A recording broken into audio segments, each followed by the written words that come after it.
Now one by one we'll discuss the type of active attacks and passive attacks. In active attacks there are basically two types, external attacks and internal attacks. What is the external attack means? Attacker does not belong to the same domain, means if there are three persons and the attacker belongs to the other domain, outside person will be there that will attack our data. And internal attack, attacker belongs to the same domain. ठीक है, उसी zone में से, उसी में से आपके attacker belong करेगा. फर्स्ट ऑफ ऑल क्लासिफिकेशन की बात करें तो will have two types of mainly attacks, passive and active. First of all will discuss the passive attacks. Passive attack is one in which there is no modification. तो first type is release of message contents. What is the release in? Attacker will easily be able to understand the data और information. As I said कि जब source और destination के बीच में वो just आपको आपका डाटा देख रहा है, ईवड्रॉप कर रहा है, तो attacker will easily able to understand the data. उसको डाटा समझ आ जाएगा एंड वो चेकआउट कर लेगा, देख लेगा कि ये आपका डाटा है. Next is the traffic analysis. Means अगर हमने कोई इंक्रिप्शन स्कीम यूज़ की हुई है, हम कोड्स में अपना डाटा भेज रहे हैं. In traffic analysis attacker will observe the pattern of the messages because the data is encrypted. तो अटैकर क्या करेगा? ऑब्जर्व करेगा उस पैटर्न को. He could determine the location, identify कर लेगा होस्ट, ऑब्जर्व करेगा frequency and length of message. This will help in guessing the nature of the communication.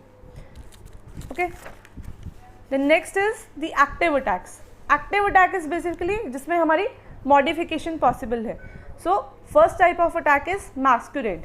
Masquerade attack is where one entity pretends to be another entity. For example अगर आप Facebook का example देखें तो आप देखेंगे कि कई बार आप किसी और की आईडी बनाकर आप चैट करते हैं. That is a type of masquerade attack.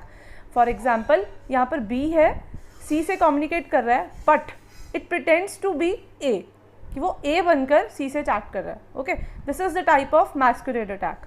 Next is the modification. Modification means some portion of the message is altered or message is delayed or reordered to produce an unauthorized effect. Means as I said कि हमारे पास active attacks में modification possible है. तो वो क्या करेगा?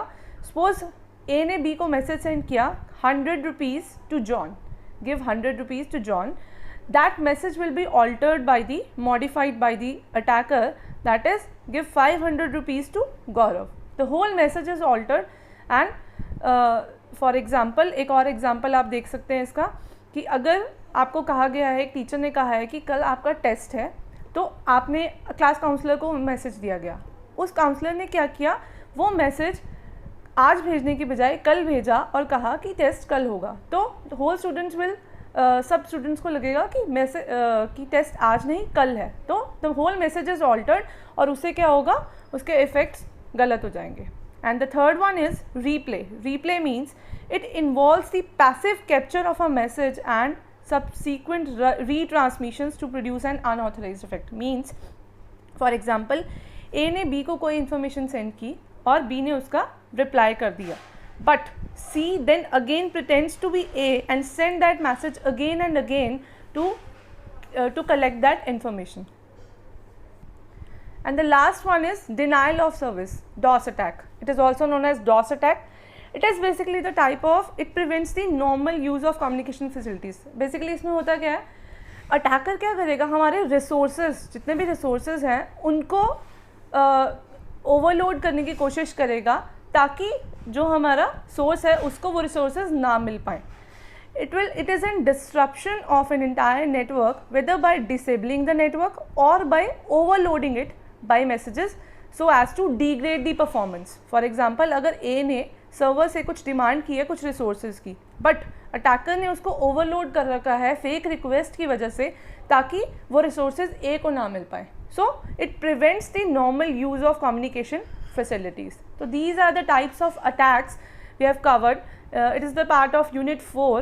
You can go through them, and if there is any doubt you can ask.